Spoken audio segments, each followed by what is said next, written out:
Alright, in this video, I want to talk about flat earth, and it's kind of interesting how things kind of work out.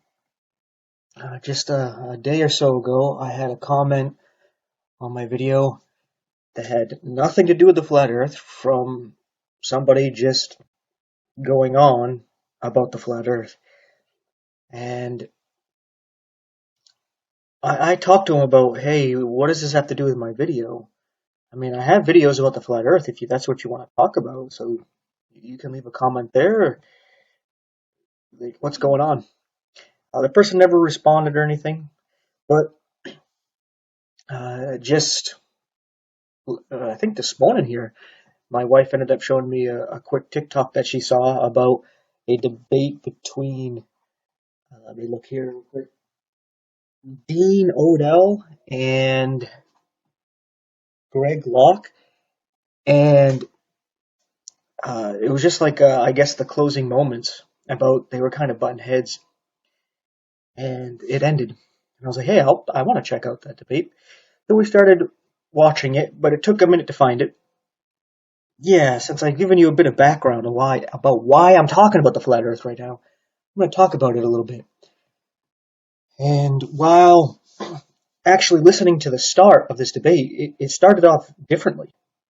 I've seen a few debates, and the debates always start off with one side giving their opening arguments, and then the other side giving their opening arguments. Then the other side gives a rebuttal to the other side's opening arguments, and then the other side gives their rebuttal to the other side's opening arguments. And then they'll have that usually back and forth for a little bit. At the end, they might sit there and ask each other some questions. Then they might, at the end, ask the audience to ask some questions. But this one started off with them sitting together and already arguing. And during it, my wife said, hey, look, that guy's changing his posture to look exactly like the other guys, like he's mirroring them. And I was like, interesting. Because I was saying, hey, I think what's going on here is that the guy who's hosting the debate, who doesn't believe the earth is flat, he's trying to irritate the other guy to get him to just leave or something, or trying to make him respond irrationally or emotionally to make him look bad or look like a fool of some kind. Because I think once they actually get into the debate, he's going to be revealed as he doesn't know what he's talking about. And that's when my wife noticed, hey, he's actually mirroring him. And I was like, yeah, that's NLP, neuro-linguistic programming, something I learned about as a Seventh-day Adventist because Seventh-day Adventism, they teach their pastors NLP, which you think would give you a red flag that, hey, you're doing something wrong here because you're not winning people over by reasoning with them and letting them make a free choice. You're using a form of hypnosis to try to manipulate them into making a choice they normally wouldn't make. And part of the NLP is to mirror the other person. And it starts by standing the way they stand, putting your feet pointing in the same way they're pointing, your hands in the same way, but you do it the opposite, like a mirror. So if they have their left hand on their hip, you would put your right hand on your hip. So when they're looking at, they start to have the subconscious view that they're looking in a mirror. And you start to try to mimic them so that you're getting into the subconscious to make it look like they're looking at themselves. And this is to subconsciously win them over, even though they don't know you, to make it seem as though you are such a friend that you are just like themselves, right? That you're that close to them. And then you start to mimic their mannerisms of speech and stuff, and you start to talk like them the best you can, and that's part of the NLP, is you are mimicking them so that you can subconsciously try to get them to think of you as a friend, and hopefully you want to get them to think of you as themselves. So then you can start putting in ideas in their head that they normally wouldn't even accept, right? Like 2 plus 2 is 5. You start putting that idea into their head where they're not going to listen to some stranger on the street say that, but when they themselves or a really good friend tells them that, they might hear them out and they actually entertain the idea that 2 plus 2 could be actually 5, right? So I thought that was strange. Like, yeah, that's exactly what the people who use NLP do. They do this mimicking, this mirroring. And the way that I have described it before is if you're trying to break a wild horse, what you would end up doing is you go out on your horse that is already broken in and you chase down one of the wild Mustangs out there and you match the pace of that Mustang. So that's your mirroring. You're mirroring that Mustang. So you're appearing like you're one of the herd kind of thing, right? You're just like that other horse running. But then you take the lasso, you throw it around that Mustang, and this is a depiction of now you're becoming friends, right? Because you pull that Mustang close to your horse, right? Real close, like friends are close, and then you change the pace. You slow things down. You start to take control, right? But that Mustang doesn't want to do that. But you using the manipulation of NLP, neuro-linguistic programming, to manipulate the wild Mustang into doing so. Then you bring that Mustang into the corral, and that's where you break the wild Mustang to domesticate it, right? And that would be, in the case of like the Seventh-day Adventists, it would be into their church, or like the Jehovah's Witnesses, the Mormons, and many of these other Christian sects. They use this manipulation tactic to get you into the corral, and then that's when they break you to make you one of them and make you one of the domesticated Christians that they can get guys out of that support them and they can make use out of you, right? And he was actually trying to use that on what's the fellow's name again? Dean something. And I was like that, and I could see that the guy who was preaching the flat Earth was getting a bit annoyed with him, and I was getting a bit annoyed. I was like, hey, let's get to the actual debate. I want to hear this stuff. And one of the main reasons why I wanted to make the video was not just talk about the manipulation tactics at the beginning, but a very key point, very important point, because a lot of Christians that I talk to, like YouTube channel Born Again Barbarian, I talked to that guy, what's his name, Brian? I think that's his name. That they don't think it's a big deal. Like, what does it matter if you believe it's a sphere or it's flat? And then he'll turn around and say that the flat Earth is a demonic deception, right? So it's like you say it doesn't matter, but then you say it's a demonic deception. That matters, right? So you kind of going forked tongue. He was bringing up the point when he finally was getting into the debate. The guy on the side of the flat Earth was talking about how there's a lot of atheists who've gotten into this study to mock the people who believe the flat Earth, so that in doing so, to study this whole spherical Earth versus the flat Earth, they end up seeing that it's wrong to believe that the Earth's a sphere, and then they believe that, hey, it is flat, and this actually gets them to believe the Bible, and then leads them to Jesus, right? That never happens when you're teaching the spherical Earth. Matter of fact, he was showing how it's the atheists that support this model because it's a way to get away from God.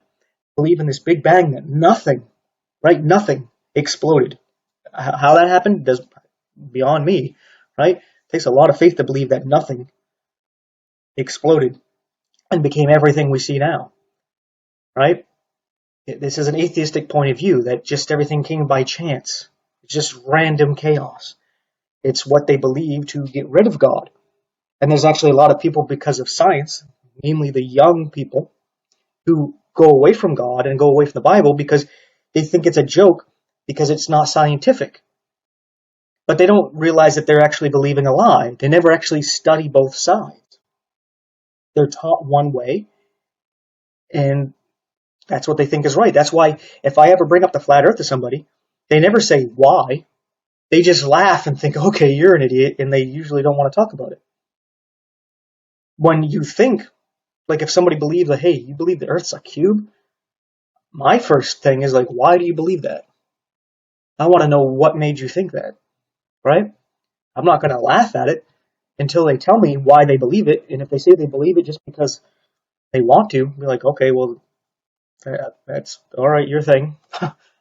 You can believe what you want, have faith in whatever you want to have faith in, and that's that, right? But I liked how he was showing this, and he was showing that there was a lot of atheists that studied this, and it actually led them to Jesus. And I have my own testimony that this is not what led me to Jesus, but I became a flat earther the same way. I heard people talking about the flat earth, and I was like, what? No. And I was like, you know what? I'm going to prove that it's a sphere. I wasn't going to disprove that it was flat. I was just going to go look at the science, and I was going to provide the evidence showing that it's a sphere. And I went to look at it and started with, I can't remember the guy's name, but he did an experiment in Egypt where the sun was coming down into this tunnel like a well, and he was looking at the shadow that, hey, the sun is directly above here, and then 500 miles away at that same time, he could see that the shadow angle, that it was different, and he determined that's because the earth is curved. I was like, there, see, you proved that the earth is spherical. But there's a problem. On a flat earth, if the sun is closer, you get the same result. So I was like, okay, that doesn't prove it's a sphere. All right. And then there's this pendulum, right, that shows that the earth is spinning. And it's supposed to spin determined by the earth moving. I can't remember the name, Fulcrum's pendulum or something like that. Yet, when you look into this, when you let it start on its own, it ends up swinging and spinning whatever way, right? It's kind of random. So they have to start it manually, and once they start it manually or with a machine, it actually has the continual motion, and then they use that to prove that the Earth's spinning. So I was like, okay, well, I can't prove that there. I was like, oh, well, why don't I use NASA? I have all the pictures. And then come to find out, they even admit that their pictures are either computer generated or artwork of some kind. They're not actual genuine pictures. I was like, well, if you go up to the space station, why don't you just take some pictures right now? Or if you've been to the moon, why don't you take some pictures there? Or so on and so forth, right? And then thinking about those things, like we take a picture of the moon from Earth, and the Earth is supposed to be larger than the moon, right? And then they supposedly, on the moon mission, on the moon, they took a picture of the Earth, and the Earth is about the size of the moon in the same scale that it looks like when you're on the Earth looking at the moon. So it didn't make sense. The Earth should appear a lot bigger. And it was those kind of things that'd be like, well, I don't have anything that proves that the Earth's a sphere. I got nothing. And that's what got me to look at, okay, well, why do they believe it's flat? Let me take a look at what they got. And then while looking at it all, I was like, whoa. And I started thinking about the things like, they'll talk about like a ship going over the horizon. Like, look, it's going over the curve. No, it's not. You can do this experiment on a football field. You can go to your high school or college field there, or if you've got some other kind of field that's flat like that, some soccer field of some kind, you can go there. You can put a camera down on the ground, maybe a little bit higher, put it on like a little tripod or something. There's people who have done this.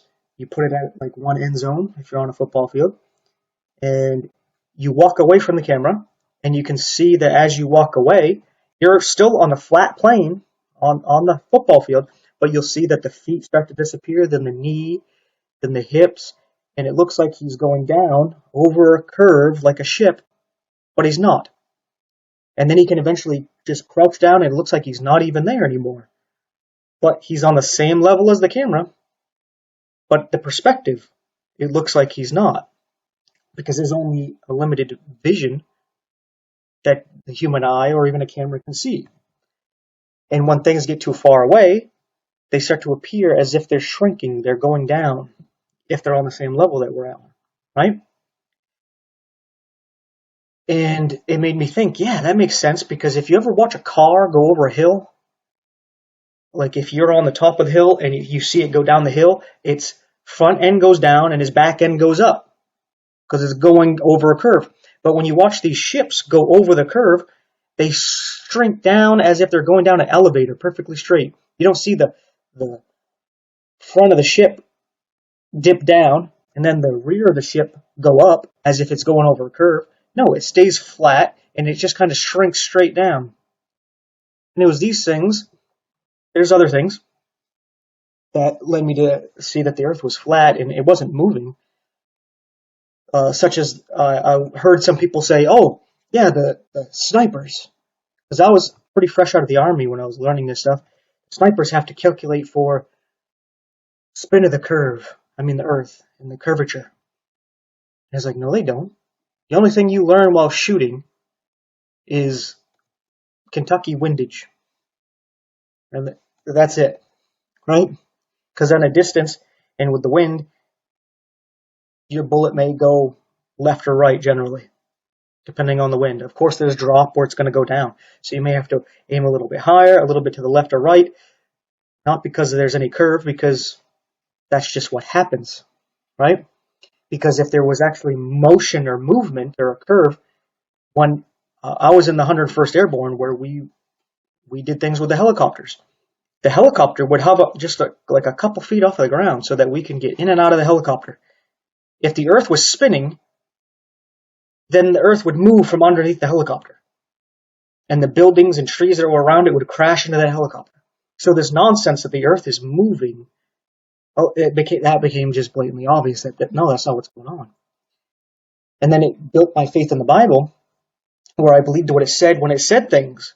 Like in Joshua, it says that the sun and the moon stood still.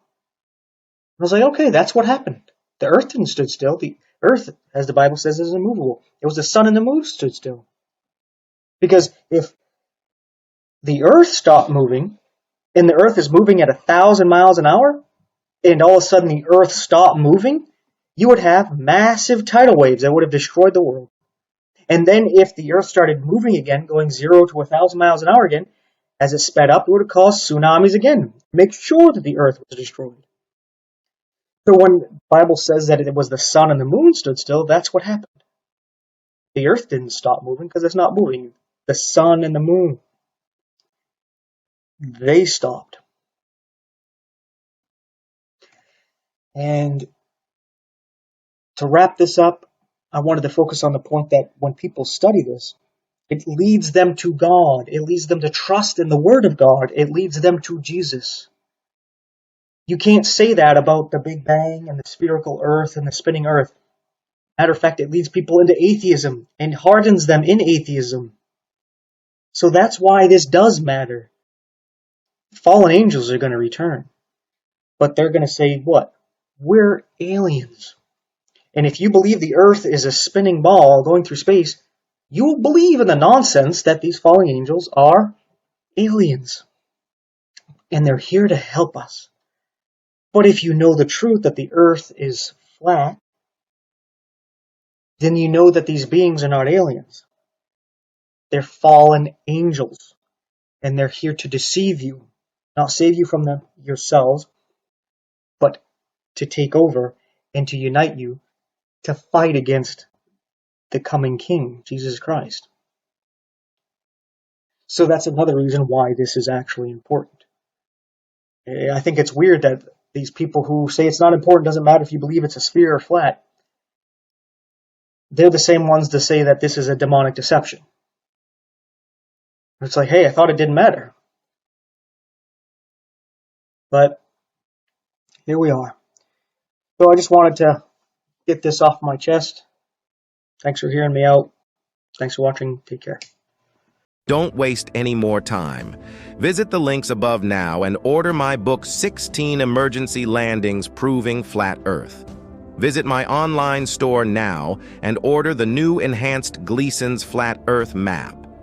This map used to be in every school and library in the nation before NASA was created in 1958, when the maps were ordered removed. Have your Gleason's map hanging on the wall in your house where no government can take it down.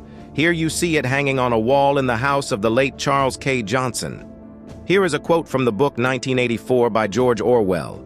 Every record has been destroyed or falsified, every book rewritten, every picture has been repainted, every statue and street building has been renamed, every date has been altered, and the process is continuing day by day and minute by minute. History has stopped. Order your map now.